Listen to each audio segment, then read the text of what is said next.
I'm James Burnham, and today I want to talk about the reason that emotional intelligence is so important and how we can sharpen our ability to be emotionally intelligent. So in the last decade, there has been a lot of new information on the importance of emotional intelligence, particularly in the workplace, but it plays out in every aspect of your life. What we're discovering when we look at peak performers in all areas of performance, that be business, academic, sports, music, whatever it may be, your personal relationships, your relationships with your wife, your children, your best friends. Emotional intelligence, well, it's the big Shangri-La. It's the one thing that everyone can benefit from. And because of that discovery and the importance of it, that shift away from the empirical thought of the left brain is becoming more important. Now, we're not saying that logic and reason are unimportant. Simply, we have neglected the importance of emotional intelligence. That's all. There's a few things you can do if you really want to sharpen your emotional intelligence. I'm going to tell you a few things, and I'll tell you a story, my experience with it. First thing you got to be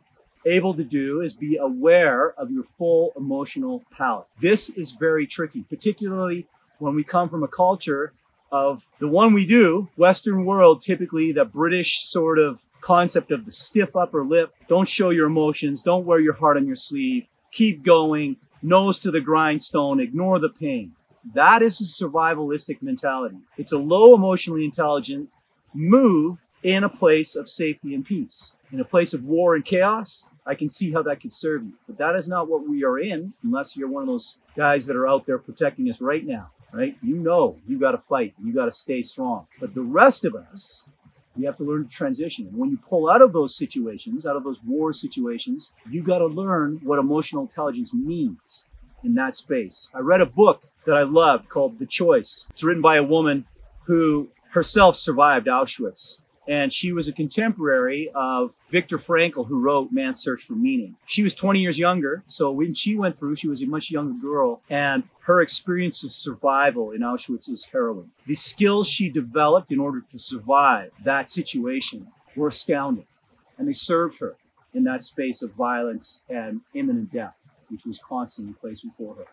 But when she pulls out of that scenario and moves into the world again that is full of people that are wanting to give kindness, like loved ones, like coworkers, those behaviors that she had developed now became a weight that was limiting her growth and her ability to experience the fullness and joy that life has to offer, because those triggers from her past were hitting her. This, all to say, she developed her intelligence enough to be able to identify what was happening within her, to address it, to seek out help, to work through it, and become a highly functional, contributing individual after a traumatically difficult life experience. And we all have those. We can't measure ourselves. I cannot say that I had the horrific experiences that that woman had, but I had my own limitations based on my own trauma. It caused me to fail in many ways and limit my emotional intelligence. And learning that I had more emotions than good and bad was a crucial step for me to get out of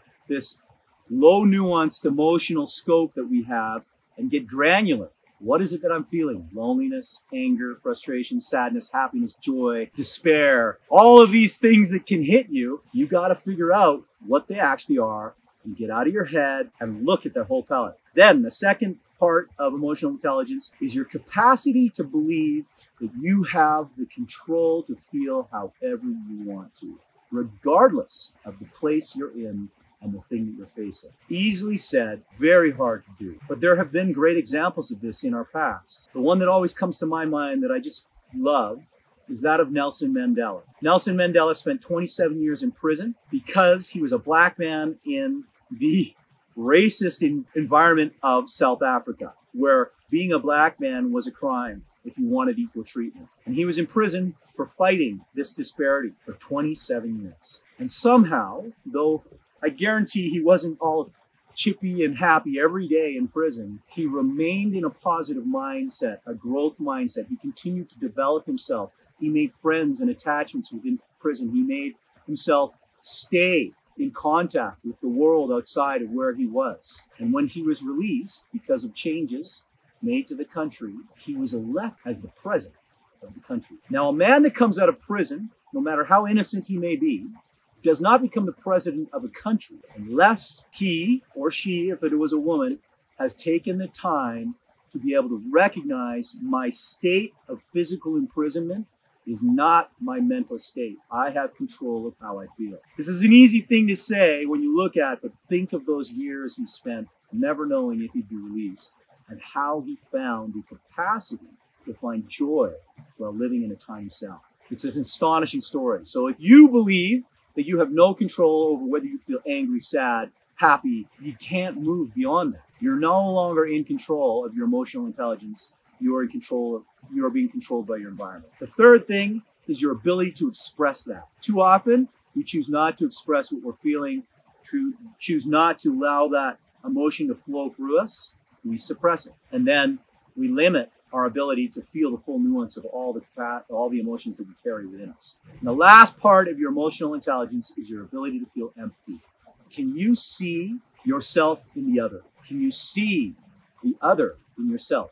When you see a behavior that strikes you as dumb, ridiculous, absurd, poor decision-making, all those things, are you dismissive of that person and cutting them off? Or are you capable of saying, I too have done things like that in my life? When you start to develop that, you have the foundations, the underpinnings of those 4 characteristics to really, really sharpen your emotional intelligence. Now, other than understanding those concepts, the methodologies that I use to build that are 1, meditation. Physical activity is the other.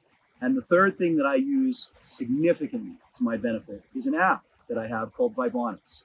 And Vibeonix actually is able to measure your full emotional palette in 15 seconds. Cool thing about this, and I'm going to tell you a story. I started using it. I've been meditating for a few years, and I felt like I had really developed an understanding of my emotional state.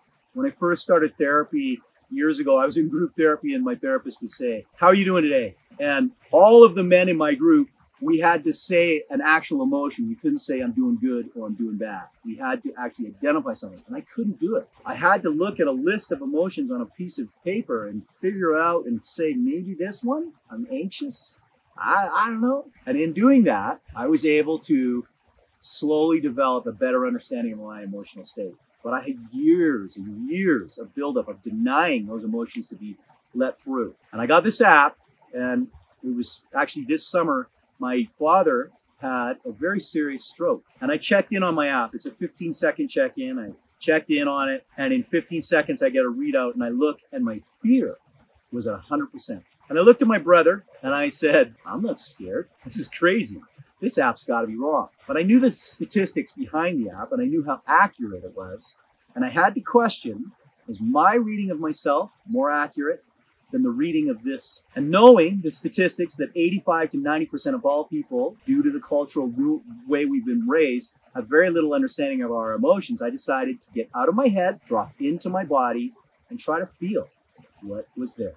If I had fear, where would fear appear in my body? And when I did that, I felt a shield of fear in front of my whole chest, is how it felt. Like I was wearing the shield on top of me of absolute fear at what I was about to experience with my dad. I was really worried he would die. It astonished me, the level of my fear. And I had been completely incapable of recognizing it before. And that daily check-in to see my emotions, get out of my head and feel and locate them within my body, did more to teach me of my emotional palette and makeup than anything I've ever done. I had growth in my emotional intelligence. It's continuing, I hope. But in that space of 3 months, my first 3 months, I was astonished by what I learned and how I was able to then identify emotions building with me and take action on them before they began to blow out and consume me and cause me to act in ways that I did not want to act in other spaces. So that is a super powerful tool. The final thing that you really, really want to practice is the practice of self-compassion. Treating yourself with kindness when you fail to act in the best way. I remember one time I was in a situation where I was really, really feeling stressed. I was going through my divorce, and I was having a meeting with where I really wasn't welcome, but it was my kids. My kids were there performing, and I wanted to see them, so I went. It was public, and most of the people there were very kind and gracious to me. There were a few that were not. And those few that were not triggered me. And in the moment of being triggered, I left to try to regroup and calm myself. But I had a bunch of people pressuring me to come back to that space. Oh, you got to be here. You got to be here. And I knew that I was dysregulated. But I gave in and I went back and I said things to people that I didn't want to say. That when they approached me and talked to me, I said things that I didn't want to say, and I reacted with more frustration and anger than I wanted to. And I was so frustrated with the failure that I had just completed in that space. I was frustrated with myself. But after taking a moment, I was able to then recognize the steps I had taken to try to not react in that way. And I didn't shout or yell, but I was harder than I wanted to be. And that scenario I looked at, I broke down and I realized, wow, I performed way better than I would have in my past. I didn't make a massive scene, but I did speak unkind words. But I also was trying to regulate. I just allowed others to influence me in a way that I didn't want to be influenced. And I put myself, I guess, in a position where I could fail. And I recognized that next time I face something like that, I'll have better control. And I offered myself compassion for that failure because it was really eating me up. And when I did that, it became clear to me that it was actually a success because I'd done so much better. And I was able to metabolize that situation, change it from one of embarrassment and shame to one of excitement that I had done better. So if you can follow these simple steps, they're simple in process, if you can follow them by constantly practicing these things, understanding the underpinnings, the foundational things of what makes emotional intelligence, using techniques of meditation, exercise, things that allow you to get out of your head and just move and feel. This app, Vibeonix, is one of them. It's a changer. And then practicing self-compassion for your failures, because there will be many. You will sharpen your emotional intelligence like a razor. You'll be powerful. You'll be able to use this and be one of those few, 10 to 15% of people are really the only ones that truly get what their emotional state is. But we all think we do know, and very few of us do. You'll be one of those unique, rare individuals that has the capacity to do that. You'll be sought after as a friend, as a colleague, as a loved one. It's a powerful thing. This is how I do it. I'm James. This is Wisdom from the Trail. Thanks for joining me. And stick around. I got a video coming up that you might like. Like, subscribe, comment. I could use your support.